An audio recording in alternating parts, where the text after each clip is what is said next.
দর্শক বন্ধুরা, আজকে দারুণ একটা বিষয় নিয়ে আপনাদের সঙ্গে আলোচনা করব। তা এটা একটা খনার বচন দিয়ে আপনাদেরকে প্রথমে বলছি। সন্তান কিভাবে হবে, সন্তান আদৌ হবে কি হবে না, সেটা নিয়ে আজকে কথা বলবো।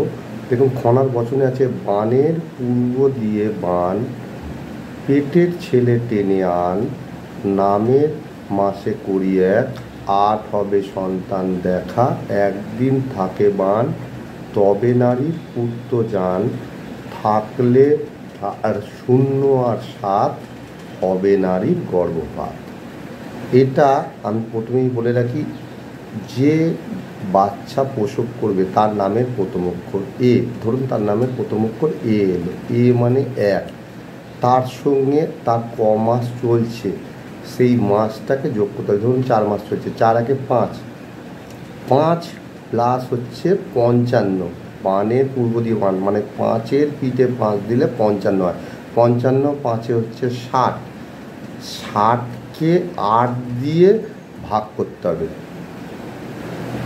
8 দিয়ে ভাগ করলে 8 27 56, মানে উল্টে অবশিষ্ট থাকে 4। তাহলে আমি বলে দিই, ভাগশেষ যদি 1 3 5 হয় তাহলে পুত্র সন্তান, 2 4 6 হয় তাহলে কন্যা সন্তান, আর ভাগশেষ যদি 0 বা 7 হয়ে থাকে তাহলে সে নারীর গর্ভপাত ঘটিবে। তা হয়তো আপনাদের ভালো লাগলো, ভিডিওটা শেয়ার করবেন। জয় মা।